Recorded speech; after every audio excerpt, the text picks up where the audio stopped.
The power of your subconscious mind. क्या आप जानते हैं कि आपकी सोच आपकी तकदीर तय करती है?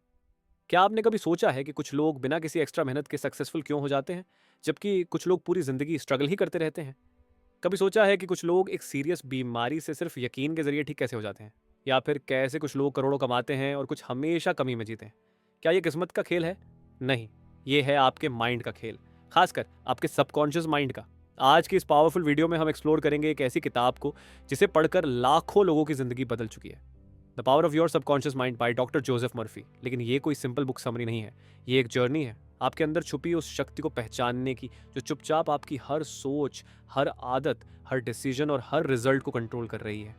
इस वीडियो में आप जानेंगे कैसे आपका सबकॉन्शियस माइंड 24 घंटे 7 दिन आपकी सोच के सिग्नल्स पर काम करता है, कैसे आप सिर्फ अपने वर्ड्स और बिलीफ से अपने फ्यूचर को डिजाइन कर सकते हैं, और सबसे जरूरी, कैसे आप प्रैक्टिकल टेक्निक्स से हेल्थ, वेल्थ और पीस अट्रैक्ट कर सकते हैं बिना किसी जादू या शॉर्टकट के। तो अगर आप अपनी सोच से जिंदगी बदलने के लिए रेडी हैं, अगर आप हेल्थ, हैप्पीनेस, सक्सेस और स्पिरिचुअल ग्रोथ को साइंटिफिक तरीके से समझना चाहते हैं, तो इस वीडियो को अभी से अंत तक देखें, क्योंकि हो सकता है ये एक वीडियो आपकी जिंदगी की डायरेक्शन बदल दे। Let's start. Chapter 1, the treasure house within you. हम सबके अंदर एक ट्रेजर हाउस है, एक ऐसा गोल्ड माइन जो इन्फिनिट इंटेलिजेंस, पावर और लव से भरा हुआ है। लेकिन प्रॉब्लम यह है कि ज्यादातर लोग इस इनर ट्रेजर को पहचानते ही नहीं। वे अपनी पूरी जिंदगी बाहर की चीजों में तलाश करते रहते हैं, जबकि असली रिचनेस उनके अंदर होती है। ऑथर बताते हैं कि इंसान दो तरह के होते हैं, मैग्नेटाइज्ड और डिमैग्नेटाइज्ड। मैग्नेटाइज्ड इंसान वो है जो कॉन्फिडेंट होता है, उसे पता होता है कि वो जीतने के लिए पैदा हुआ है। जबकि डिमैग्नेटाइज्ड इंसान हर मौके को डाउट करता है, अगर फेल हो गया तो लोग क्या कहेंगे, यही फियर उसे पीछे रोकता है। The master secret of the ages ये है कि तुम्हारे अंदर एक ऐसी शक्ति है जो मिरेकल्स कर सकती है।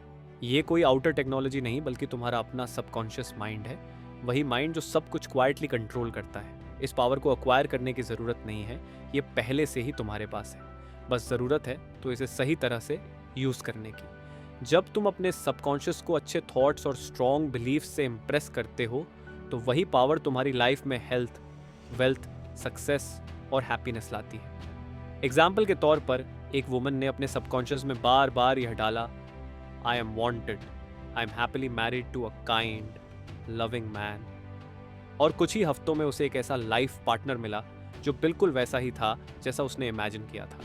ये कोई मैजिक नहीं था, ये उसका सबकॉन्शियस प्रोग्रामिंग का असर था। सबकॉन्शियस माइंड के पास इन्फिनिट विजडम होती है, ये तुम्हें सही समय पर सही आइडियाज दे सकता है, तुम्हारी प्रॉब्लम्स का सोल्यूशन निकाल सकता है और तुम्हारी लाइफ को उस डायरेक्शन में ले जा सकता है जहां तुम सच में जाना चाहते हो। Necessity of a working basis भी ज़रूरी है, यानी किसी भी फील्ड में आगे बढ़ने के लिए एक बेस अंडरस्टैंडिंग चाहिए। जैसे साइंस में फिक्स्ड लॉज होते हैं, वैसे ही माइंड के भी लॉज होते हैं। जैसे वाटर हमेशा नीचे की तरफ फ्लो करता है, वैसे ही सबकॉन्शियस माइंड उसी थॉट को एक्सप्रेस करता है जो उसमें बार बार डाला जाए। एक और एग्जाम्पल है, जब करूजो नाम के एक सिंगर को स्टेज फ्राइट हुआ तो उसने अपने अंदर की डर वाली आवाज द लिटिल मी को चुप कराकर अपने अंदर की real power the big me को अवेकन किया। उसने अपने सबकॉन्शियस को कमांड दिया, the big me wants to sing, और उसके बाद उसने ऐसा परफॉर्मेंस दिया जो लोगों को याद रह गया। सबकॉन्शियस माइंड एक मशीन की तरह है, वो तुम्हारे दिए हुए ऑर्डर्स को एग्जीक्यूट करता है। अगर तुम कहते हो आई कांट अफोर्ड इट, तो वो उसी को सच मान लेता है। लेकिन अगर तुम कहते हो I can and I will, तो वो उसी के हिसाब से काम करता है। द कॉन्शियस माइंड कैप्टन है और सबकॉन्शियस उसका लॉयल वर्कर। तुम जो भी सोचते हो, फील करते हो, बिलीव करते हो, वही तुम्हारी रियलिटी बनता है। इसलिए ऑथर कहते हैं, अपने थॉट्स को केयरफुली चूज करो, क्योंकि वही तुम्हारी डेस्टिनी को शेप करते हैं। Chapter 2, how your own mind works. इस चैप्टर में जोसेफ मर्फी हमें हमारे माइंड के दो पार्ट्स के बारे में बताते हैं, कॉन्शियस माइंड और सबकॉन्शियस माइंड। ये दो अलग अलग माइंड्स नहीं हैं, बल्कि एक ही माइंड के दो अलग अलग लेवल्स हैं। कॉन्शियस माइंड वो पार्ट है जिससे हम सोचते हैं, डिसीजंस लेते हैं और दुनिया को 5 सेंसेस से परसीव करते हैं। ये रीजनिंग माइंड है। लेकिन असली मैजिक होता है सबकॉन्शियस माइंड में, जो हमारे इमोशंस का सीट है और हमारे एक्सपीरियंसेस को रियलिटी में बदलता है। ऑथर बताते हैं कि जो भी थॉट हम बार बार सोचते हैं वो सबकॉन्शियस में चला जाता है और फिर वो उसी के अकॉर्डिंग हमारी लाइफ में इवेंट्स, कंडीशंस और सर्कमस्टांसेस क्रिएट करता है। सबकॉन्शियस माइंड के लिए कोई डिफरेंस नहीं होता कि थॉट गुड है या बैड।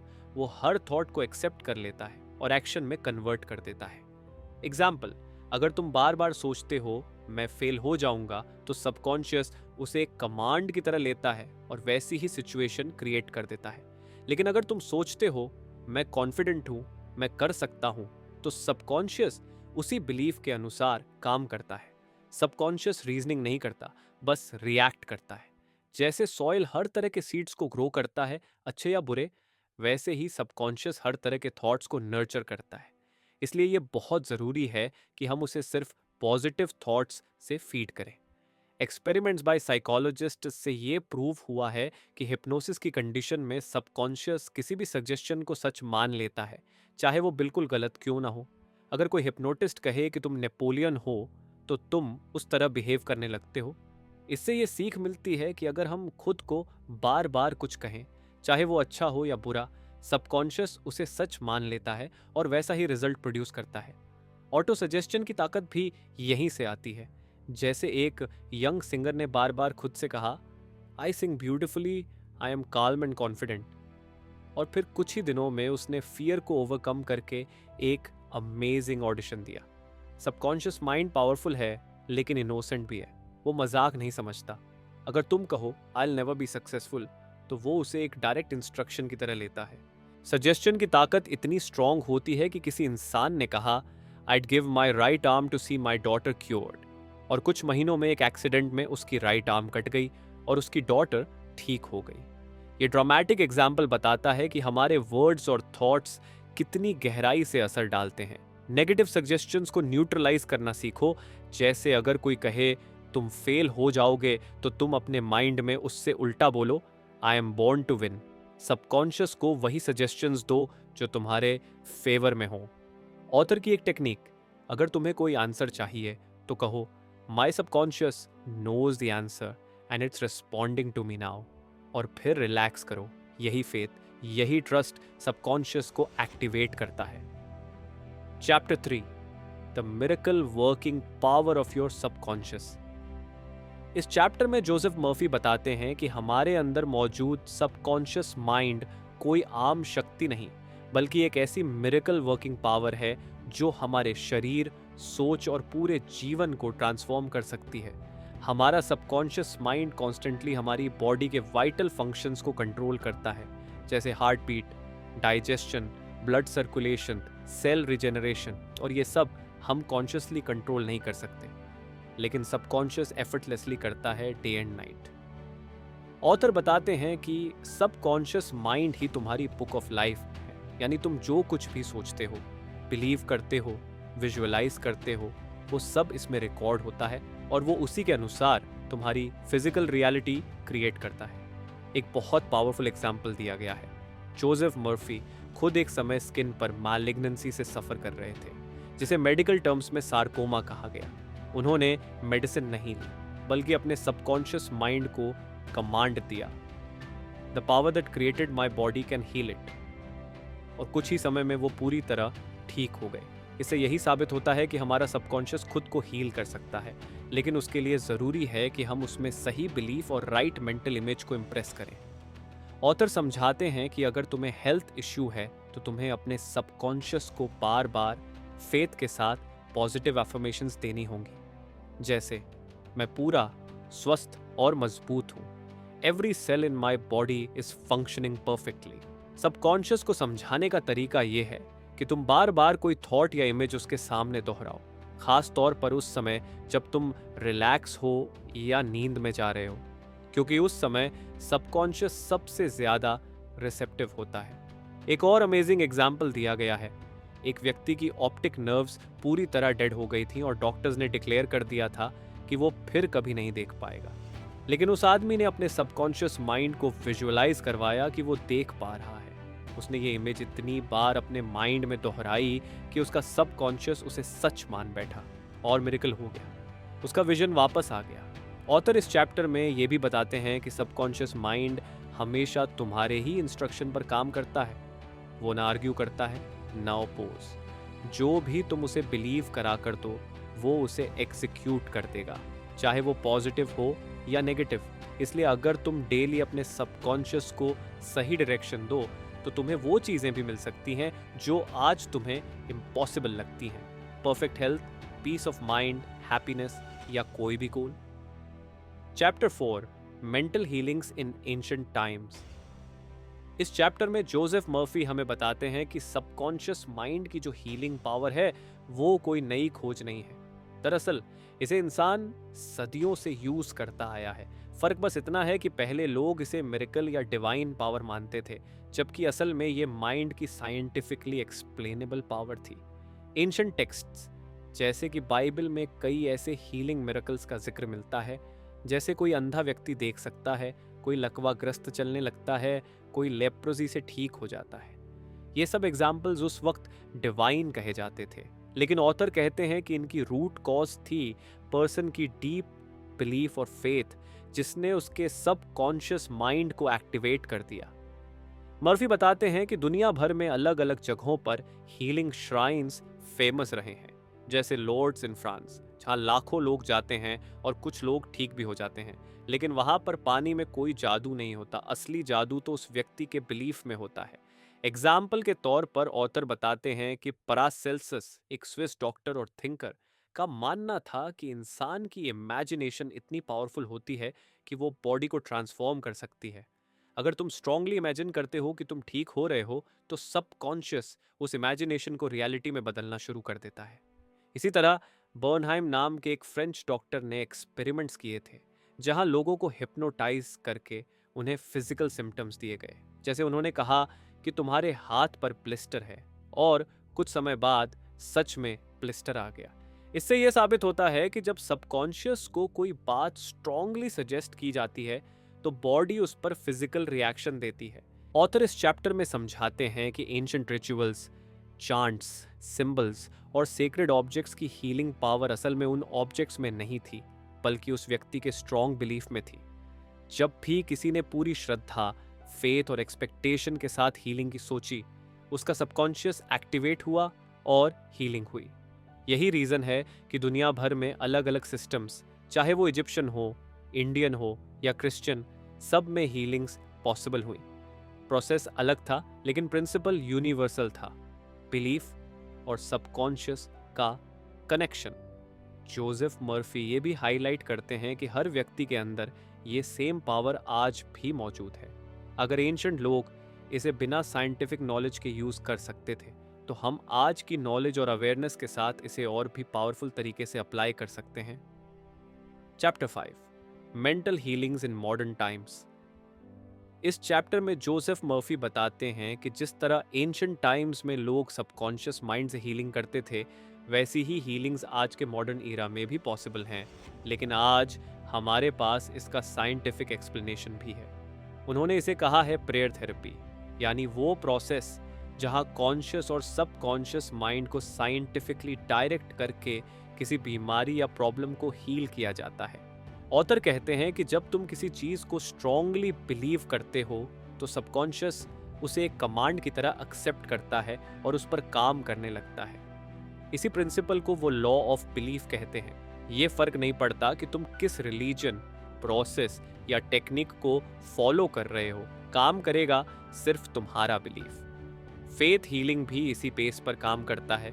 कई बार लोग बिना मेडिकल ट्रीटमेंट के भी ठीक हो जाते हैं, सिर्फ इसलिए क्योंकि उन्होंने पूरी श्रद्धा से बिलीव किया कि वो ठीक हो रहे हैं। उनका सबकॉन्शियस उसी बिलीफ के अनुसार रिएक्ट करता है और बॉडी में हीलिंग शुरू हो जाती है। मर्फी कहते हैं कि ब्लाइंड फेथ भी काम कर सकता है, लेकिन अगर तुम अपने बिलीफ को लॉजिक और क्लैरिटी के साथ डेवलप करो, यानी साइंटिफिकली प्रे करो, तो सबकॉन्शियस और फास्ट और एक्यूरेट रिजल्ट देता है। इसमें एक और कंसेप्ट एक्सप्लेन किया गया है जिसे कहते हैं एब्सेंट ट्रीटमेंट, यानी तुम किसी दूसरे व्यक्ति को भी हील कर सकते हो सिर्फ अपने थॉट्स और इमेजिनेशन से। अगर तुम उसके लिए रोज इमेजिन करो कि वो पूरी तरह हेल्थी है, तो तुम्हारा सबकॉन्शियस उस थॉट को भेजता है और वो इफेक्ट क्रिएट होता है। ऑथर समझाते हैं कि इमोशन, इमेजिनेशन और रेपिटेशन, ये तीनों सबकॉन्शियस को इम्प्रेस करने के की टूल्स हैं। जब तुम किसी थॉट को बार बार फेथ के साथ रिपीट करते हो, तो सबकॉन्शियस उसे रियल मान लेता है और किनेटिक एनर्जी से उस पर काम करना शुरू कर देता है, चाहे वो हीलिंग हो, हैप्पीनेस या कोई गोल। प्रेयर सिर्फ शब्दों का खेल नहीं है, ये एक डीपली इमोशनल और क्रिएटिव प्रोसेस है जहां तुम अपने सबकॉन्शियस को शेप कर रहे होते हो। Chapter 6, practical techniques in mental healings. इस चैप्टर में जोसेफ मर्फी हमें बताते हैं कि सबकॉन्शियस माइंड की हीलिंग पावर को एक्टिवेट करने के लिए कुछ प्रैक्टिकल और सिंपल टेक्निक्स हैं जिन्हें कोई भी इंसान अपनी डेली लाइफ में यूज कर सकता है। ये टेक्निक्स प्रेयर, इमेजिनेशन और इमोशन के जरिए सबकॉन्शियस को डायरेक्ट करने के तरीके हैं। सबसे पहली टेक्निक है पासिंग ओवर टेक्निक। इसमें सोने से पहले आप जो भी थॉट अपने माइंड में स्ट्रांगली होल्ड करते हो, वही सबकॉन्शियस में पास हो जाता है। एग्जाम्पल के लिए, अगर आप सोने से पहले रिपीटेडली कहो, मैं ठीक हूँ, मैं शांत हूँ, मैं मजबूत हूँ, तो सबकॉन्शियस उस मैसेज को एक्सेप्ट करके उस पर काम करना शुरू कर देता है। दूसरी टेक्निक है विजुअलाइजेशन टेक्निक। ये सबसे पावरफुल तरीका है सबकॉन्शियस को कमांड देने का। जब आप अपने आप को मेंटली इमेजिन करते हो कि आप बिल्कुल हेल्थी हो, सक्सेसफुल हो, खुश हो, और उस इमेज को इमोशनल फीलिंग के साथ दोहराते हो, तो सबकॉन्शियस उसी रियलिटी को अट्रैक्ट करता है। एक और एंगेजिंग तरीका है मेंटल मूवी मेथड। इसमें आप सोने से पहले अपनी लाइफ की एक शॉर्ट मेंटल मूवी प्ले करते हो, जैसे कि आप ऑलरेडी उस गोल को अचीव कर चुके हो। अगर आप हेल्थ चाहते हो तो इमेजिन करो कि डॉक्टर आपको कॉन्ग्रेचुलेशंस कह रहा है। अगर वेल्थ चाहते हो तो इमेजिन करो कि आप पैसे गिन रहे हो। ये इमेज बार बार दिखाने से सबकॉन्शियस उसे रियलिटी में बदलना शुरू कर देता है। बॉडमैन टेक्निक भी एक पावरफुल तरीका है जिसमें आप एक शॉर्ट पॉजिटिव सेंटेंस बार बार रिपीट करते हो, जैसे कि every day in every way I am getting better and better. धीरे धीरे ये सेंटेंस सबकॉन्शियस में बैठ जाता है और एक्चुअल इंप्रूवमेंट शुरू हो जाती है। स्लीपिंग टेक्निक भी इसी प्रिंसिपल पर बेस्ड है। रात को सोते समय जब कॉन्शियस माइंड रिलैक्स होता है, तब सबकॉन्शियस सबसे ज्यादा एक्टिव होता है। उस टाइम पर कोई भी पॉजिटिव थॉट या इमेज सबकॉन्शियस को डीपली इन्फ्लुएंस करता है। थैंक यू टेक्निक में आप हर डिजायर को फुलफिल मानकर थैंक यू बोलते हो, जैसे कि वो ऑलरेडी पूरा हो चुका है। ये एक सिग्नल है सबकॉन्शियस को कि आप कॉन्फिडेंट हो और अब उसे बस एक्शन लेना है। ऑथर कुछ और टेक्निक्स भी एक्सप्लेन करते हैं, जैसे एफर्मेटिव मेथड, जिसमें आप सिंपल पॉजिटिव स्टेटमेंट से अपने सबकॉन्शियस को डायरेक्ट करते हो। फिर आता है आर्गुमेंटेटिव मेथड, जहां आप रीजन और लॉजिक से अपने सबकॉन्शियस को समझाते हो कि आप क्यों ठीक हो सकते हो। एब्सोल्यूट मेथड को उन्होंने साउंड वेव थेरेपी जैसा बताया है। इसमें आप किसी बीमारी या समस्या को बिल्कुल भी इंपॉर्टेंस नहीं देते, सिर्फ परफेक्शन को अफर्म करते हो। डिक्री मेथड में आप अथॉरिटी के साथ कमांड करते हो, जैसे कोई राजा आदेश देता है, जैसे I decree that harmony, peace and health are mine now. Murphy हर टेक्निक को एक मैसेज के साथ कंक्लूड करते हैं, साइंटिफिक ट्रूथ के साथ सेव करें। यानी इन टेक्निक्स को बस रिपीट मत करो, इन्हें समझो, बिलीव करो और कंसिस्टेंट तरीके से अप्लाई करो, तभी सबकॉन्शियस सही से काम करेगा। Chapter 7, the tendency of the subconscious is lifeward. इस चैप्टर में जोसेफ मर्फी हमें बताते हैं कि हमारा सबकॉन्शियस माइंड हमेशा लाइफ को सपोर्ट करने वाली डायरेक्शन में काम करता है। इसका नेचुरल टेंडेंसी है हीलिंग, ग्रोथ, बैलेंस और पॉजिटिविटी की ओर बढ़ना। लेकिन जब हम अपने कॉन्शियस थॉट्स को नेगेटिविटी, फियर और डाउट से भर देते हैं, तो हम खुद इस नेचुरल प्रोसेस को ब्लॉक कर देते हैं। ऑथर बताते हैं कि इंसान का बॉडी खुद ही रिफ्लेक्ट करता है कि उसके सबकॉन्शियस में क्या चल रहा है। अगर माइंड में पीस, लव और जॉय है, तो बॉडी भी हेल्थी और एनर्जेटिक रहती है। लेकिन अगर माइंड में फियर, गिल्ट या वरी है, तो बॉडी जल्दी बीमार पड़ने लगती है।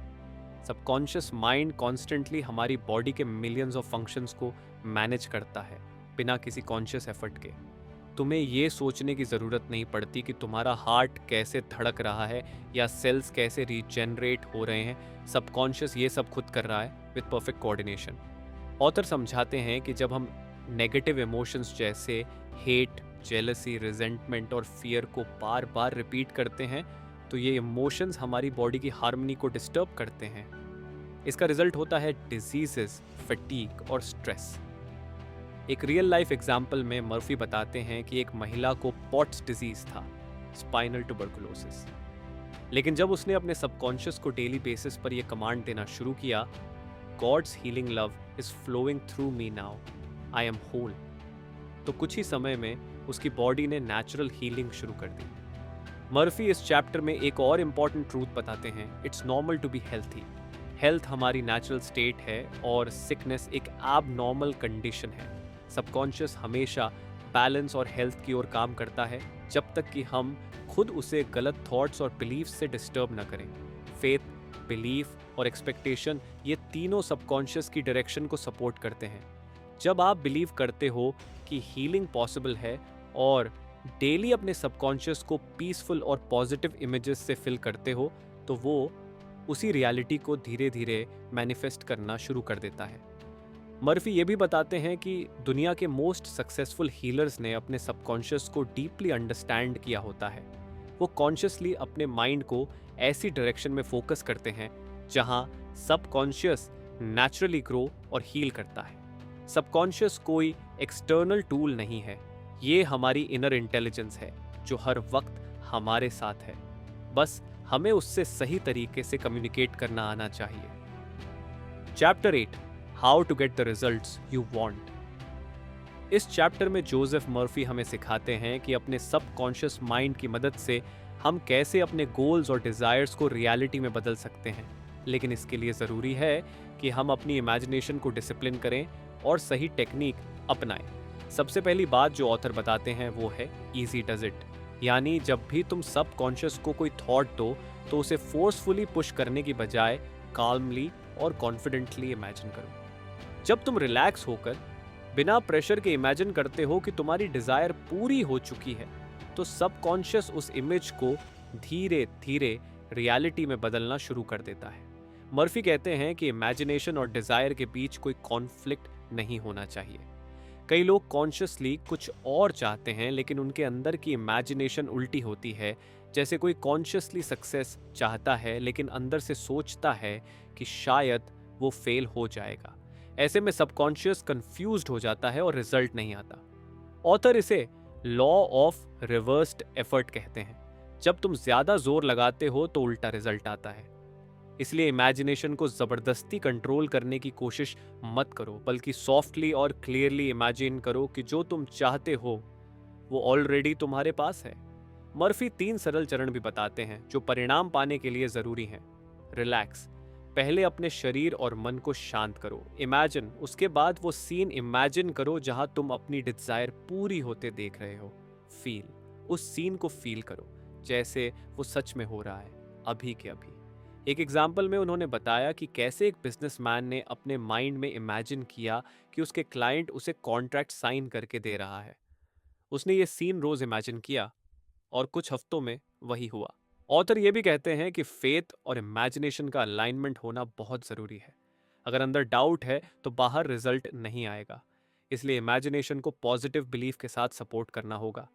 मर्फी बार बार इस बात को एम्फसाइज करते हैं कि सबकॉन्शियस को कंफ्यूज नहीं करना चाहिए। एक तरफ से इमेजिन करना और दूसरी तरफ से डाउट करना, ये पैटर्न रिजल्ट को ब्लॉक कर देता है। इसलिए एक कंसिस्टेंट और क्लियर मेंटल पिक्चर डेवलप करो। इस चैप्टर का ओवरऑल मैसेज यही है कि जितना ज्यादा तुम अपने अंदर हार्मनी, कॉन्फिडेंस और क्लैरिटी रखोगे, उतना जल्दी तुम्हारी डिजायर्ड रियलिटी तुम्हारे पास आएगी। Chapter 9, how to use the power of your subconscious for wealth.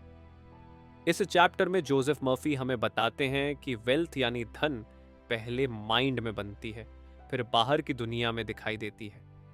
अगर तुम अपने सबकॉन्शियस माइंड में वेल्थ का क्लियर और कॉन्फिडेंट बिलीफ सेट कर दो तो वो धीरे धीरे उस रियलिटी को अट्रैक्ट करने लगता है। सबसे पहली बात जो ऑथर समझाते हैं वो है wealth is of the mind, यानी तुम्हारा बैंक बैलेंस नहीं बल्कि तुम्हारा मानसिक दृष्टिकोण निर्णय करता है कि तुम अमीर बनोगे या नहीं।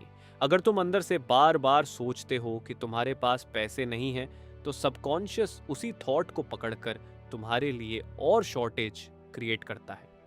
मर्फी कहते हैं कि सबकॉन्शियस तुम्हारा इनविजिबल बैंक है, जहां से तुम कभी भी विथड्रॉ कर सकते हो, बस फेथ और इमेजिनेशन की चेक चाहिए।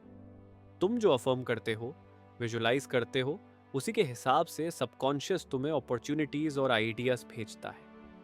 एक कॉमन रीजन जिसके कारण लोग वेल्थ अट्रैक्ट नहीं कर पाते वो है मेंटल कॉन्फ्लिक्ट। जब तुम अफर्म करते हो आई एम वेल्थी, लेकिन अंदर से डाउट करते हो ये कैसे होगा, मेरे पास तो कोई सोर्स नहीं है, तो सबकॉन्शियस कंफ्यूज्ड हो जाता है और कुछ भी डिलीवर नहीं करता। इसलिए ऑथर कहते हैं जब भी तुम वेल्थ की बात सोचो तो पॉजिटिव एफर्मेशंस दो, जैसे wealth is flowing to me freely, endlessly and effortlessly. Murphy ने कुछ कॉमन ब्लॉक्स को भी एक्सप्लेन किया है, जैसे कि मैं इसे खरीद नहीं सकता या पैसा सभी बुराई की जड़ है। ये सब चाइल्डहुड से मिले नेगेटिव बिलीफ्स हैं जो सबकॉन्शियस को प्रोग्रामिंग कर देते हैं कि पैसा बुरा है या अनअटेनेबल है, और फिर वही रियलिटी बन जाती है। ऑथर स्ट्रांगली रिकमेंड करते हैं कि कभी भी नेगेटिव लैंग्वेज यूज मत करो, जैसे मैं बैंक में हूँ, मुझे पैसा कभी नहीं मिलता, मैं कभी अमीर नहीं हो सकता। सबकॉन्शियस इन वर्ड्स को लिटरल कमांड की तरह लेता है और उसी के अनुसार काम करता है। एक रियल लाइफ एग्जाम्पल में उन्होंने बताया कि कैसे एक व्यक्ति ने सिर्फ एक अफर्मेशन से अपनी फाइनेंशियल लाइफ ट्रांसफॉर्म कर ली।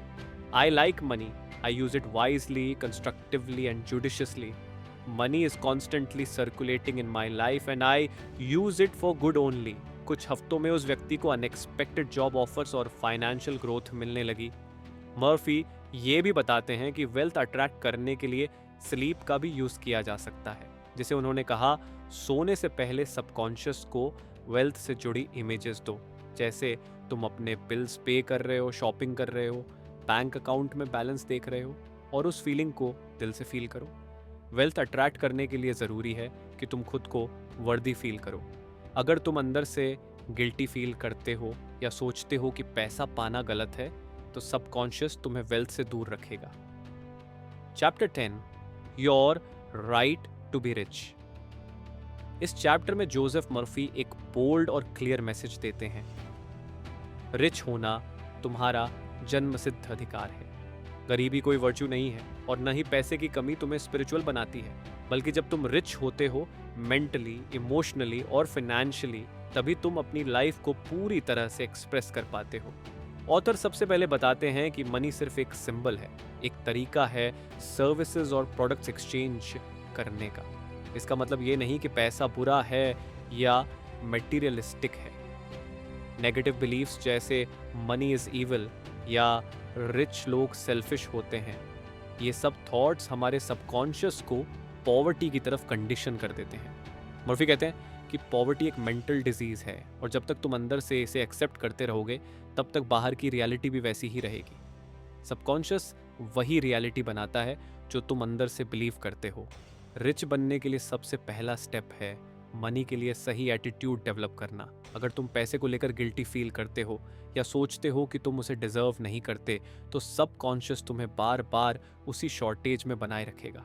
एक बहुत पावरफुल एफर्मेशन जो ऑथर रिकमेंड करते हैं, मैं अनंत समृद्धि के साथ अपने सबकॉन्शियस माइंड से एक हूँ। It is my right to be rich, happy and successful. Money flows to me freely and endlessly. Murphy ये भी बताते हैं कि सिर्फ पैसा कमाना ही इनफ नहीं है, ज़रूरी है कि तुम्हारी लाइफ बैलेंस्ड हो। कुछ लोग पैसे के पीछे भागते हैं लेकिन पीस खो बैठते हैं, इसलिए वेल्थ को स्पिरिचुअल एंड मेंटल बैलेंस के साथ अट्रैक्ट करना ज़रूरी है।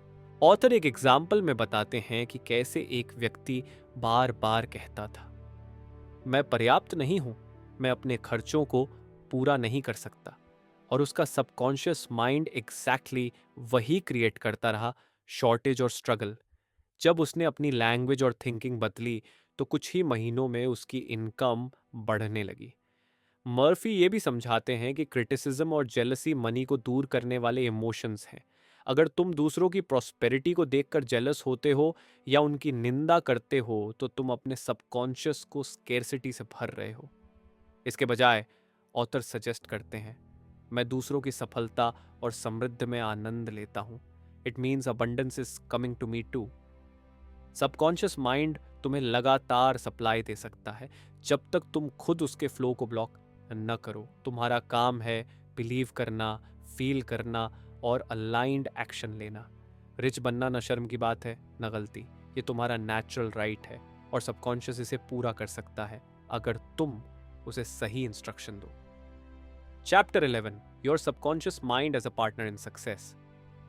इस चैप्टर में जोसेफ मर्फी बताते हैं कि सच्ची सक्सेस सिर्फ हार्ड वर्क से नहीं आती, वो आती है जब तुम अपने सबकॉन्शियस माइंड को अपना पार्टनर बना लेते हो। जब तुम अपने गोल्स को अपने सबकॉन्शियस में डीपली इंप्रेस कर देते हो तो वो तुम्हें सही लोगों, सही आइडियाज और सही मौके की तरफ नेचुरली गाइड करता है। ऑथर बताते हैं कि सक्सेस सिर्फ पैसे या पोजीशन का नाम नहीं है, बल्कि ट्रू सक्सेस है इनर पीस, हेल्थ, हैप्पीनेस और फुलफिलमेंट का बैलेंस। और ये तभी पॉसिबल है जब तुम्हारे अंदर का माइंड, सबकॉन्शियस, तुम्हारी आउटर लाइफ के साथ अलाइंड हो। मर्फी कहते हैं कि सक्सेस पाने के लिए सिर्फ कॉन्शियस एफर्ट नहीं, बल्कि सबकॉन्शियस अलाइनमेंट भी जरूरी है। अगर तुम्हारा कॉन्शियस माइंड कुछ चाह रहा है लेकिन सबकॉन्शियस में डर, डाउट या गिल्ट है तो रिजल्ट नहीं मिलेगा। सक्सेस के लिए ऑथर 3 पावरफुल स्टेप्स बताते हैं। Clearly define your goal. तुम्हें पता होना चाहिए कि तुम क्या चाहते हो। वेग या कंफ्यूज्ड गोल्स कभी भी सबकॉन्शियस को ट्रिगर नहीं करते। Imagine the end result. हर रोज सोने से पहले विजुअलाइज करो कि तुम अपने गोल को अचीव कर चुके हो। फील करो उसकी खुशी, सैटिस्फैक्शन और कॉन्फिडेंस। Repeat and believe. अपनी मेंटल पिक्चर को बार बार रिपीट करो और उसमें पूरी तरह बिलीव करो जैसे वो ऑलरेडी रियलिटी बन चुकी है। मर्फी एक इंस्पायरिंग स्टोरी बताते हैं। एक आदमी का ड्रीम था एक फार्मेसी स्टोर खोलना। वो रोज विजुलाइज करता था कि उसके पास एक बड़ा स्टोर है, सैटिस्फाइड कस्टमर्स हैं और वो खुश है। कुछ महीनों में उसे अनएक्सपेक्टेड सपोर्ट मिला और उसका ड्रीम रियलिटी बन गया। ये सब सिर्फ इमेजिनेशन और बिलीफ से पॉसिबल हुआ। एक और एग्जाम्पल में एक 16 साल के लड़के की कहानी है जो बार बार फेल हो रहा था, लेकिन जब उसने अफर्म करना शुरू किया, मैं एक सफलता हूँ, success is mine now, I accept it mentally and feel it completely, तो धीरे धीरे उसकी रियलिटी बदलने लगी और वो आगे चलकर एक सफल एंटरप्रेन्योर बना। ऑथर ये भी बताते हैं कि सबकॉन्शियस माइंड को बिजनेस में भी यूज किया जा सकता है। कई टॉप बिजनेसमैन और एग्जीक्यूटिव्स अपने इंपॉर्टेंट डिसीजंस लेने से पहले रिलैक्स करते हैं और अपने सबकॉन्शियस से गाइडेंस लेते हैं। उनके पास क्लैरिटी और इनर गाइडेंस होती है और यही उन्हें ऑर्डिनरी से एक्स्ट्रॉर्डिनरी बनाता है। मर्फी कहते हैं कि तुम अपनी सक्सेस के लिए कोई एक्सटर्नल गुरु नहीं ढूंढ रहे हो, वो तो तुम्हारे अंदर है। तुम्हारा सबकॉन्शियस माइंड तुम्हारा सबसे पावरफुल पार्टनर है, बस उसे एक्टिवेट करना आना चाहिए। Chapter 12, scientists use the subconscious mind. इस चैप्टर में बताया गया है कि दुनिया के कई साइंटिस्ट्स, इन्वेंटर्स और थिंकर्स ने अपने सबकॉन्शियस माइंड का इस्तेमाल किया, न सिर्फ इंस्पिरेशन और क्रिएटिविटी के लिए बल्कि कॉम्प्लेक्स प्रॉब्लम्स को सॉल्व करने के लिए भी। ये लोग समझते थे कि जब कॉन्शियस माइंड थक जाता है तब सबकॉन्शियस क्वाइटली काम करता रहता है और आंसर्स ढूंढता है। एक एग्जाम्पल में एक फेमस साइंटिस्ट की बात की गई है जिसने कई इन्वेंशंस किए। जब भी वो किसी प्रॉब्लम में अटक जाता, वो रिलैक्स होकर अपने सबकॉन्शियस को इंस्ट्रक्शन देता, इसका सोल्यूशन मुझे चाहिए, और कुछ समय बाद आइडिया अपने आप उसके माइंड में आ जाता। एक नेचुरलिस्ट की कहानी भी दी गई है जिसने एक बायोलॉजिकल प्रॉब्लम को सॉल्व करने के लिए कॉन्शियस एफर्ट किया, लेकिन ब्रेक थ्रू तब आया जब वो सो रहा था। यही सबकॉन्शियस का कमाल है, ये आराम की स्थिति में और ज्यादा इफेक्टिवली काम करता है। एक और कहानी एक डॉक्टर की है जिसने डायबिटीज का नया इलाज खोजा। उसने बार बार अपने सबकॉन्शियस को कमांड दिया कि वो उसे सही डायरेक्शन दिखाए। कुछ समय बाद उसने एक ऐसा स्टेप लिया जिसने थाउजेंड्स लोगों की लाइफ बदल दी। रशियन कंसंट्रेशन कैंप से एस्केप करने वाले एक फिजिसिस्ट का जिक्र भी किया गया है। उसने अपने सबकॉन्शियस को स्ट्रांगली विजुअलाइज कराया कि वो आजाद हो चुका है, अपने घर लौट रहा है, और कुछ ही महीनों में एक्सट्रीम कंडीशन के बावजूद वो सच में फ्री हो गया। सबकॉन्शियस माइंड की एक खास एबिलिटी है, ये इंट्यूटिवली गाइड करता है। जब तुम लॉजिकली किसी सिचुएशन को नहीं समझ पाते तो अंदर से एक आवाज आती है, ऐसा करो या यहाँ मत जाओ। वो आवाज़ सबकॉन्शियस की होती है जो पास्ट एक्सपीरियंसेस, ऑब्जर्वेशंस और इनर विजडम से बनी होती है। आर्कियोलॉजिस्ट और पेलियंटोलॉजिस्ट भी इसका यूज़ करते हैं। जब वो किसी एंशंट साइट पर क्लूज ढूंढते हैं तो कई बार उन्हें सिर्फ इंट्यूशन गाइड करता है कि कहाँ डीआईजी करना है या कहाँ कुछ इम्पोर्टेंट मिल सकता है। और अक्सर वही इंट्यूशन सही साबित होता है। एक व्यक्ति की कहानी दी गई है जिसे अपने पिता की विल नहीं मिल रही थी। उसने अपने सबकॉन्शियस से गाइडेंस मांगी और अचानक उसे एक जगह का ख्याल आया जहां वो डॉक्यूमेंट छुपा हुआ था। वो जाकर देखता है और वो विल उसे वहीं मिल जाती है। जब कॉन्शियस माइंड शांत होता है तब सबकॉन्शियस गाइड करता है, ड्रीम्स, फ्लैशेस या सडन क्लैरिटी के जरिए। ये एक ऐसी इनर इंटेलिजेंस है जो हमेशा अवेलेबल है, बस उसके सिग्नल्स को सुनना आना चाहिए। जब भी कोई कठिन फैसला लेना हो या कोई सॉल्यूशन चाहिए तो टेंशन लेने की बजाय सबकॉन्शियस को बोलो, तुम्हें पता है, मुझे रास्ता दिखाओ, और फिर रिलैक्स हो जाओ। सही आंसर आएगा डायरेक्टली या किसी सिग्नल के जरिए। Chapter 13, your subconscious and the wonders of sleep. हर रात जब हम सोने के लिए अपनी आंखें बंद करते हैं तो हम सोचते हैं कि अब सब कुछ रुक गया है, लेकिन असल में उस समय हमारा सबकॉन्शियस माइंड जाग रहा होता है। यही वो समय होता है जब हम अपने अंदर छुपे आंसर्स को बाहर ला सकते हैं, प्रॉब्लम्स का सॉल्यूशन पा सकते हैं और अपने जीवन को नए तरीके से मोल्ड कर सकते हैं। इस चैप्टर की शुरुआत इसी अंडरस्टैंडिंग से होती है कि स्लीप कोई ऑर्डिनरी चीज़ नहीं है, बल्कि ये एक natural healing and creative process है। ऑथर बताते हैं कि बहुत सारे लोग स्लीप को सिर्फ थकान मिटाने का तरीका मानते हैं, लेकिन अगर इस प्रोसेस को साइंटिफिकली और स्पिरिचुअली समझा जाए तो हम इसे अपनी सबसे बड़ी शक्ति बना सकते हैं। स्लीप के दौरान हमारा सबकॉन्शियस माइंड फ्रीली काम करता है, क्योंकि कॉन्शियस माइंड का इंटरफियरेंस नहीं होता। सबकॉन्शियस माइंड में वो इंटेलिजेंस होती है जो हमारी बॉडी को रिपेयर करती है, हमारे माइंड को रिचार्ज करती है और हमारी इमोशंस को बैलेंस करती है। इस चैप्टर में कई रियल लाइफ एग्जाम्पल्स दिए गए हैं जहां लोगों ने अपने सबकॉन्शियस माइंड को स्लीप के जरिए एक्टिवेट करके चमत्कारिक रिजल्ट्स पाए। एक व्यक्ति को फ्लाइट मिस होने वाली थी और उसने अपने सबकॉन्शियस माइंड को कमांड दिया कि वो सुबह 5 बजे उठ जाए। अलार्म की कोई ज़रूरत नहीं थी और उसका सबकॉन्शियस माइंड उसे बिल्कुल 5 बजे जगा देता है। ये कोई मैजिक नहीं है, ये एक साइंटिफिकली प्रूवन सबकॉन्शियस रिस्पॉन्स है। एक और एग्जाम्पल में बताया गया है कि कैसे एक इंसान ने सिर्फ सोने से पहले अपने माइंड में एक क्लियर क्वेश्चन डाला और अगली सुबह उसे उसका एग्जैक्ट आंसर मिल गया। इसी तरह कई ग्रेट साइंटिस्ट्स, राइटर्स और बिजनेस लीडर्स ने इस टेक्निक को यूज़ किया है। एक राइटर ने तो कहा कि उसकी पूरी नॉवेल उसके सपनों में ही तैयार हो गई थी। चैप्टर के एक बहुत पावरफुल हिस्से में ऑथर कहते हैं कि हर इंसान का फ्यूचर उसके सबकॉन्शियस माइंड में हिडन होता है और उसे एक्टिवेट करने के लिए सबसे इफेक्टिव तरीका है स्लीप से पहले पॉजिटिव और कंस्ट्रक्टिव थॉट्स डालना। ऑथर ये भी बताते हैं कि अगर आप सोते वक्त अपने माइंड में कोई डर, टेंशन या वरी लेकर जाते हैं तो सबकॉन्शियस माइंड उसे पूरे शरीर और जीवन में रिफ्लेक्ट कर देता है। लेकिन अगर आप लव, कॉन्फिडेंस और अबंडेंस के थॉट्स के साथ सोते हैं तो सबकॉन्शियस उसे अगले दिन की रियलिटी में बदल देता है। एक आदमी ने अपनी फाइनेंशियल प्रॉब्लम को सॉल्व करने के लिए हर रात सोते वक्त एक सिंपल सेंटेंस दोहराना शुरू किया, wealth is flowing toward me in perfect ways. कुछ हफ्तों में उसे ऐसा बिजनेस अपॉर्चुनिटी मिला जिसने उसकी फाइनेंशियल लाइफ पूरी तरह बदल दी।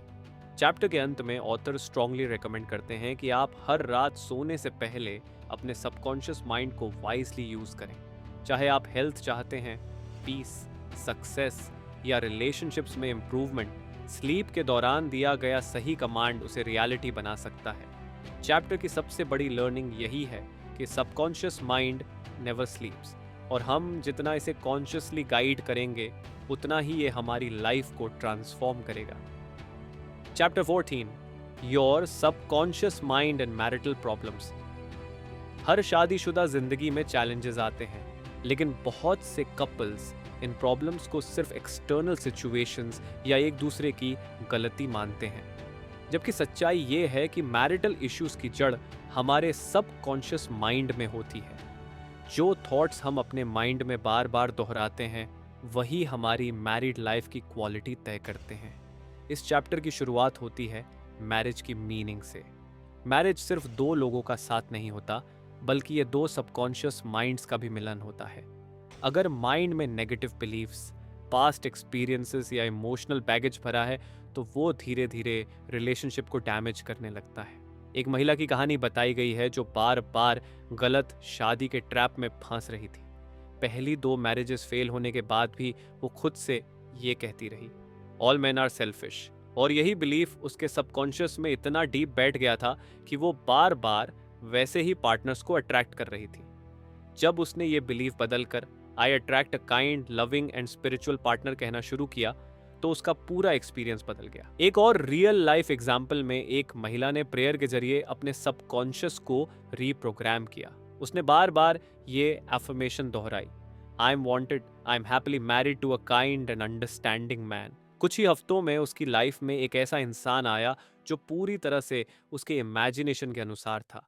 चैप्टर में बताया गया है कि कई बार छोटी छोटी मिसअंडरस्टैंडिंग्स, नैगिंग या साइलेंट ट्रीटमेंट से शुरू होकर रिलेशन इतना बिगड़ जाता है कि लोग डिवोर्स तक पहुंच जाते हैं।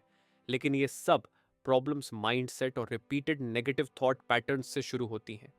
एक हस्बैंड जो बार बार ये सोचता था कि मेरी वाइफ हमेशा कंप्लेन करती है, वो खुद सबकॉन्शियस लेवल पर नेगेटिविटी को अट्रैक्ट कर रहा था। जब उसने सोचना शुरू किया मेरी वाइफ अंडरस्टैंडिंग और केयरिंग है, तो उसकी वाइफ का बिहेवियर भी बदल गया। यहाँ एक खास पॉइंट पर जोर दिया गया है, don't try to remake your partner. जब आप किसी को बदलने की कोशिश करते हैं तो आप रेजिस्टेंस पैदा करते हैं, लेकिन जब आप अपने भीतर की भावना को बदलते हैं तो सामने वाला खुद ब खुद रिस्पॉन्ड करता है। चैप्टर के आखिरी हिस्से में यह समझाया गया है कि कपल को साथ में प्रेयर करनी चाहिए, एक दूसरे के लिए प्यार और पीस की भावना के साथ सोचना चाहिए। इससे उनका सबकॉन्शियस अलाइनमेंट मजबूत होता है। प्रेयर के कुछ सिंपल स्टेप्स भी दिए गए हैं जिन्हें कपल मिलकर यूज कर सकते हैं, जैसे ग्रैटिट्यूड, विजुअलाइजेशन ऑफ हार्मनी और म्यूचुअल रिस्पेक्ट के थॉट्स। जब सबकॉन्शियस माइंड को रिपीटेडली लविंग और पीसफुल इमेजेस दी जाती है तो वो रियलिटी में ट्रांसफॉर्म होने लगती है। कंक्लूजन यही है कि किसी भी मैरिटल प्रॉब्लम का परमानेंट सॉल्यूशन बाहर नहीं, बल्कि भीतर हमारे सबकॉन्शियस प्रोग्रामिंग में है। सही थॉट्स, सही एफर्मेशंस और लव फिल्ड इमेजिनेशन से कोई भी रिलेशनशिप हील और ट्रांसफॉर्म हो सकता है। Chapter 15, your subconscious mind and your happiness. हर इंसान चाहता है कि वो खुश रहे, लेकिन बहुत से लोग अपनी खुशी को बाहरी सिचुएशंस या लोगों पर डिपेंड कर देते हैं। इस चैप्टर की शुरुआत ही इस पावरफुल ट्रूथ से होती है, यू मस्ट चूज हैप्पीनेस। खुशी कोई एक्सीडेंट नहीं होती, ये एक डेली डिसीजन है।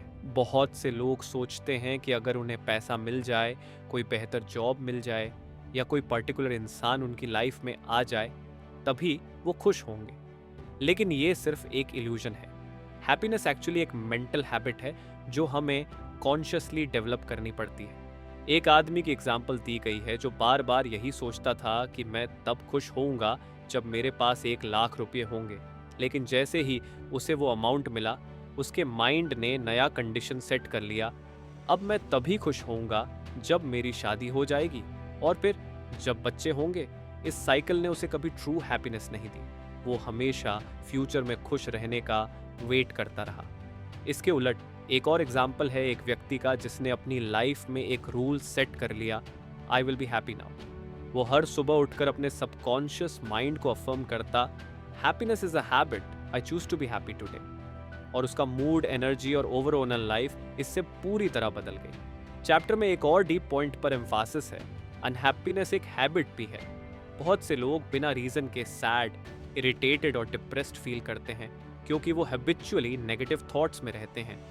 ये लोग सोचते हैं कि दुनिया अनफेयर है, कोई उन्हें वैल्यू नहीं करता या फिर उनके पास कोई मीनिंगफुल चीज़ नहीं है। जब ये थॉट्स बार बार सबकॉन्शियस में जाते हैं तो वो एग्जैक्टली वैसी ही रियलिटी क्रिएट करता है। एक व्यक्ति ने कहा, अगर मेरे पास $1 मिलियन होते तो मैं खुश होता। लेकिन ऑथर कहते हैं, अगर आप अभी भी डिप्रेस्ड हैं तो वो पैसे भी आपको खुशी नहीं देंगे क्योंकि आपका माइंड उस फ्रीक्वेंसी पर नहीं है। इनर हैप्पीनेस कभी भी बाहर से नहीं आती, वो हमेशा अंदर से शुरू होती है। इस चैप्टर में बताया गया है कि सबसे हैप्पी लोग वो होते हैं जो ग्रैटिट्यूड और पॉजिटिविटी के सिंपल प्रिंसिपल्स को रोज फॉलो करते हैं। वो अपने सबकॉन्शियस को बार बार ये बताते हैं कि दुनिया एक अच्छी जगह है, लोग अच्छे हैं और हर दिन कुछ नया सीखने को है। एक ब्यूटीफुल लाइन दी गई है, सुख है शांत चित्त का संग्रह। जब आपका माइंड काम, क्लियर और कंस्ट्रक्टिव होता है तभी आप रियल हैप्पीनेस को महसूस कर सकते हैं। चैप्टर का एंड पावरफुल तरीके से होता है। हमें अपनी हैप्पीनेस को चूज करना है, उसे हैबिचुअल बनाना है और अपने सबकॉन्शियस को रोज पॉजिटिव, लविंग और जॉयफुल थॉट्स से भरना है। हैप्पीनेस कोई एक्सटर्नल अचीवमेंट नहीं बल्कि एक इंटरनल डिसिप्लिन है। Chapter 16, your subconscious mind and harmonious human relations. हर इंसान की लाइफ में रिलेशनशिप्स एक इंपॉर्टेंट रोल प्ले करते हैं, चाहे वो फैमिली हो, फ्रेंड्स, कॉलीग्स या लाइफ पार्टनर। लेकिन बहुत से लोग ह्यूमन रिलेशंस को सिर्फ दूसरों के बिहेवियर से जज करते हैं, जबकि सच ये है कि हमारे सबकॉन्शियस थॉट्स ही ये रिलेशंस क्रिएट करते हैं। चैप्टर की शुरुआत इस यूनिवर्सल ट्रूथ से होती है, the key to happy relationships lies within you. अगर आपके मन में किसी के लिए जेलसी, एंगर या रिजेंटमेंट है तो वो भावना डायरेक्टली आपके सबकॉन्शियस माइंड में स्टोर हो जाती है और वो उसी तरह के रिएक्शंस, रिस्पॉन्सेज और सिचुएशंस को अट्रैक्ट करती है। एक व्यक्ति था जो कहता था, मुझे लोग पसंद नहीं करते, मैं जहां जाता हूं वहां मुझे नजरअंदाज किया जाता है। उसने अपने सबकॉन्शियस को बार बार यही सिग्नल दिया कि आई एम अनवांटेड। नतीजा, वो सच में ऐसी ही जगहों और लोगों को अट्रैक्ट करता रहा जहां उसे नजरअंदाज किया गया। एक और एग्जाम्पल है एक आदमी का जो कहता था, मैं औरतों से नफरत करता हूं। उसका सबकॉन्शियस माइंड इस नेगेटिविटी को अब्सॉर्ब कर चुका था और उसका बिहेवियर विमेन के साथ हमेशा डिफेंसिव या अग्रेसिव हो जाता था। इससे उसके रिलेशंस और बिगड़ते चले गए। लेकिन जब उसने डेली अफर्मेशन करना शुरू किया, I respect and value all people, I attract harmony and love in all my relationships, तो धीरे धीरे उसका व्यवहार भी बदला और लोग भी उसकी तरफ नेचुरली अट्रैक्ट होने लगे। इस चैप्टर में एक बहुत इंपॉर्टेंट पॉइंट ये है कि अगर आप किसी के लिए नेगेटिव सोचते हैं तो आप असल में खुद के लिए नेगेटिविटी जनरेट कर रहे होते हैं। आपके थॉट्स और इमोशंस का सबसे पहला इम्पैक्ट आपके खुद के शरीर और मन पर होता है। सबकॉन्शियस माइंड एक मिरर की तरह है। आप जैसा सोचते हैं वैसा ही बिहेवियर और एनवायरनमेंट आपको वापस मिलता है। एक और वुमन की कहानी बताई गई है जो बार बार अपने बॉस के बारे में सोचती थी कि वो कभी मेरी तरक्की नहीं करेगा, वो मुझे पसंद नहीं करता। जब उसने ये बिलीफ बदला और अफर्म किया, my boss appreciates my work, I am respected and valued, तो कुछ ही समय में उसे नॉट ओनली अप्रिशिएशन बल्कि प्रमोशन भी मिला। चैप्टर में ये भी समझाया गया है कि नेगेटिव पीपल को हैंडल करने का बेस्ट तरीका है एम्पैथी एंड इनर बैलेंस। अगर कोई आपको प्रोवोक करता है या गलत बिहेवियर करता है तो आपको रिएक्ट करने के बजाय अपने सबकॉन्शियस को शांत और मजबूत बनाए रखना चाहिए। एक डीप प्रिंसिपल बताया गया है, don't try to appease everyone. सबको खुश करने की कोशिश में आप खुद की एनर्जी ड्रेन कर देते हैं। इंस्टेड अपने सबकॉन्शियस में हार्मनी, रिस्पेक्ट और इमोशनल मैच्योरिटी के थॉट्स रखें। चैप्टर के अंत में कुछ प्रैक्टिकल सजेशंस दिए गए हैं, जैसे दूसरों के लिए साइलेंटली ब्लेसिंग्स भेजना, रेगुलरली अफर्म करना, I attract kind and cooperative people, और हर दिन अपनी इनर स्पीच को चेक करना, क्योंकि जैसे जैसे आप अपने थॉट्स को एलिवेट करते हैं वैसे वैसे आपके रिलेशनशिप्स भी ट्रांसफॉर्म होते हैं। सच्ची बात यही है, हार्मोनियस रिलेशनशिप्स बाहर नहीं, आपके भीतर बनते हैं, आपके सबकॉन्शियस थॉट्स से। Chapter 17, how to use your subconscious mind for forgiveness. इस दुनिया में सबसे ज्यादा इमोशनल पेन तब होता है जब कोई इंसान किसी से हर्ट होता है और उस हर्ट को दिल में लिए सालों साल जीता रहता है। लेकिन इस चैप्टर में बताया गया है कि फॉरगिवनेस कोई दूसरों के लिए नहीं बल्कि खुद के लिए होती है। जब आप फॉरगिव करते हैं तो आप अपने सबकॉन्शियस माइंड को नेगेटिविटी से फ्री करते हैं और खुद को इमोशनल और फिजिकल हीलिंग का चांस देते हैं। चैप्टर की शुरुआत होती है इस प्रिंसिपल से, life always forgives you. Universe कभी आपको परमानेंटली जज नहीं करता और ना ही आपके पास्ट एक्शंस की पनिशमेंट देता है। ये सिर्फ आपका सबकॉन्शियस माइंड है जो गिल्ट एंगर और हेट्रेड को पकड़कर बैठ जाता है और फिर वो एनर्जी आपकी लाइफ में पेन, इलनेस या फेलियर के रूप में बाहर आती है। एक आदमी की कहानी है जिसने सालों पहले एक मर्डर किया था। उसने लॉ से तो बचाव कर लिया, लेकिन गिल्ट की वजह से उसकी बॉडी धीरे धीरे बीमार पड़ने लगी।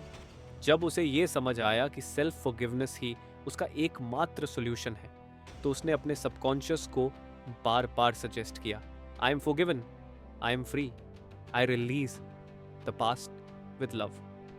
और कुछ ही समय में उसकी हेल्थ भी रिकवर होने लगी और उसका गिल्ट भी धीरे धीरे डिसॉल्व हो गया। एक और एग्जाम्पल है एक वुमन का जिसे शादी से ठीक पहले उसका फियांसे छोड़ गया था। वो हर रात उसी मोमेंट को याद करके रोती थी और खुद को वर्थलेस मानने लगी थी।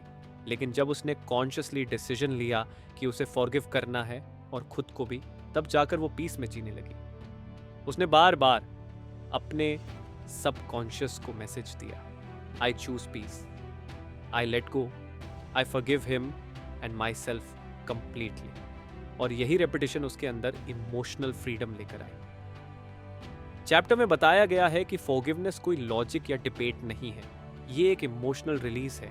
जब आप किसी को मेंटली या वर्बली ब्लेम करते हैं तो आप असल में अपनी एनर्जी उसी जगह फंसाए रखते हैं, और यही नेगेटिव पैटर्न बार बार सबकॉन्शियस में स्टोर होकर नए कॉन्फ्लिक्ट्स अट्रैक्ट करता है।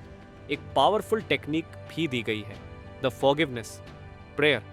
हर रात सोने से पहले उस इंसान का इमेजिन करें जिससे आप हर्ट हुए हैं और साइलेंटली कहें, I release you, I forgive you, I bless you with love and peace. ऐसा लगातार कुछ दिनों तक करने से आपके सबकॉन्शियस माइंड में स्टोर्ड रिजेंटमेंट डिसॉल्व होने लगता है। चैप्टर में यह भी क्लियर किया गया है कि फॉरगिवनेस का मतलब ये नहीं कि आप सामने वाले की गलती को सही मानते हैं। इसका मतलब सिर्फ ये है कि आप खुद को उस दर्द की जंजीरों से आजाद कर रहे हैं। Forgiveness is love in action. Chapter 18, How your subconscious removes mental blocks.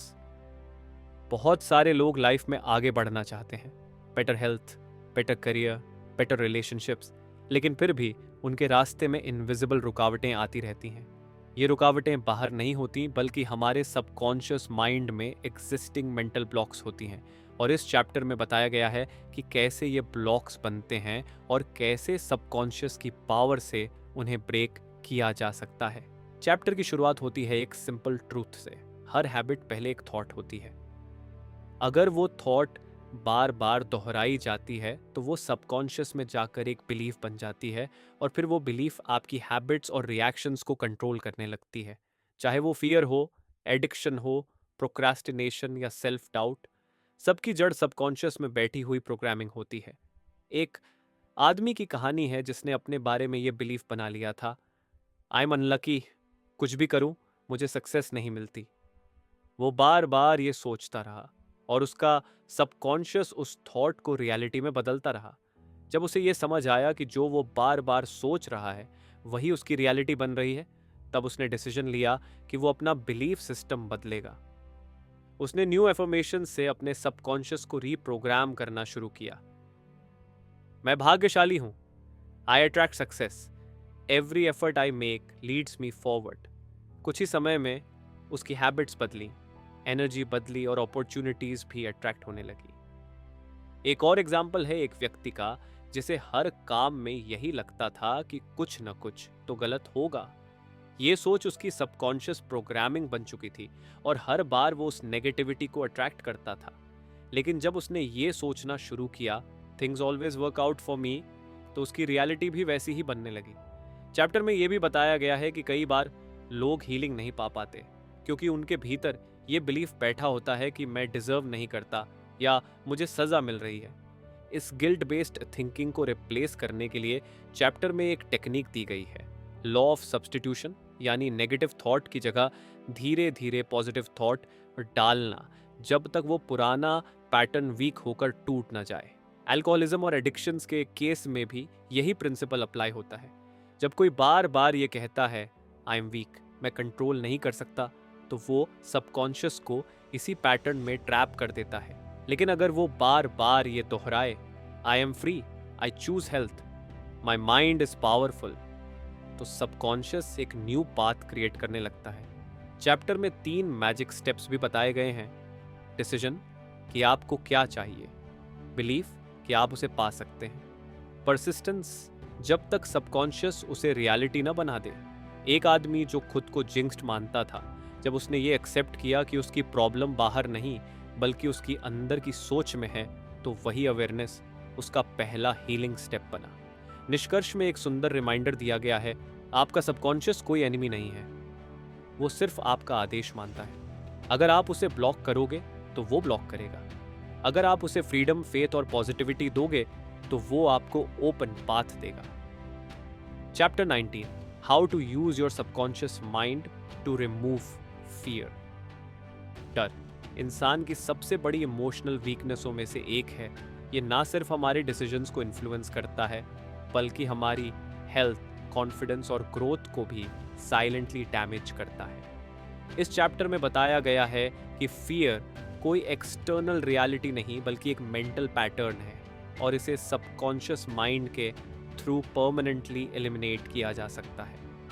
Chapter की शुरुआत होती है एक बोल्ड स्टेटमेंट से, man's greatest enemy is fear. डर हमें वीक नहीं करता, हम खुद अपने डर से डर कर वीक बन जाते हैं।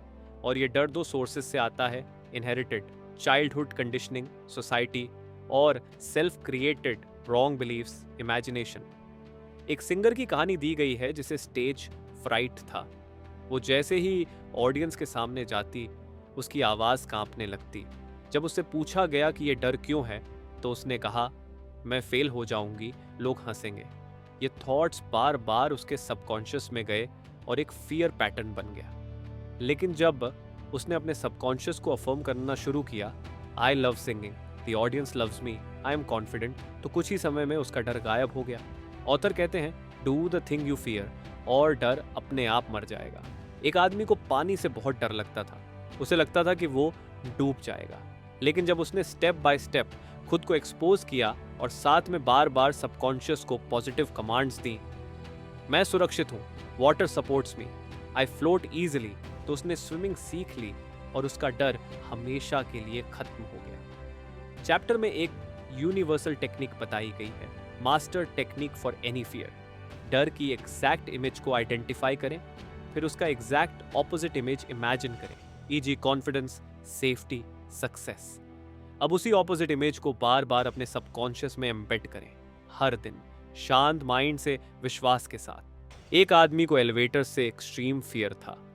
वो कभी भी मल्टी स्टोरी बिल्डिंग्स में नहीं जाता था। जब उसने अपने सबकॉन्शियस को रीप्रोग्राम किया, elevators are safe, I trust, I am free, और विजुअलाइजेशन टेक्निक के जरिए खुद को बार बार एलिवेटर में काल्म और रिलैक्स्ड फील करते देखा, तो कुछ ही हफ्तों में वो उस फियर से बाहर निकल गया। चैप्टर में अबनॉर्मल और नॉर्मल फियर्स के बीच का फर्क भी क्लियर किया गया है। नॉर्मल फियर्स जैसे आग से डर हमें प्रोटेक्ट करते हैं, लेकिन जब कोई फियर इरैशनल हो जाए और आपके बिहेवियर को लिमिट करे तो वो एबनॉर्मल बन जाता है। और इसे ठीक करने के लिए कॉन्शियस अवेयरनेस और सबकॉन्शियस रिप्रोग्रामिंग की जरूरत होती है। एक और एग्जाम्पल है एक आदमी का जो बार बार कहता था, मुझे लगता है लोग मुझे धोखा देंगे। ये थॉट उसके सबकॉन्शियस में इतना डीपली बैठ गया कि हर रिलेशन में वो ट्रस्ट इश्यूज फेस करता रहा। लेकिन जब उसने कहना शुरू किया, I attract honest and kind people, I am safe, तो उसकी रियलिटी भी बदलने लगी। चैप्टर का एसेंस ये है, your subconscious mind doesn't know real और इमेजिनरी। वो वही मैनिफेस्ट करता है जो आप रिपीटेडली सोचते हो। इसलिए डर को बार बार इमेजिन करने की बजाय करेज, पीस और सेफ्टी को इमेजिन करो। फाइनल मैसेज है, deliver yourself from all your fears. डर को पकड़कर मत बैठो, उसे कॉन्शियसली फेस करो और अपने सबकॉन्शियस को रोज अफर्म करो, मैं डरने वाला नहीं हूं, I live in faith, I walk in freedom. Chapter 20, how to stay young in spirit forever. हमारे सबकॉन्शियस माइंड की सबसे बड़ी खूबी यह है कि यह कभी बूढ़ा नहीं होता। ये टाइमलेस है, एजलेस है और हमेशा के लिए है। ये गॉड के यूनिवर्सल माइंड का हिस्सा है जिसका ना कोई जन्म है ना अंत। इस चैप्टर में ऑथर हमें समझाते हैं कि असली उम्र हमारे थॉट्स में होती है, ना कि बॉडी में। एक कहानी है एक 80 साल के बुजुर्ग की जो पूरी तरह से हार मान चुके थे। उन्होंने लाइफ को खत्म मान लिया था। उन्हें लगता था कि अब वे किसी काम के नहीं हैं।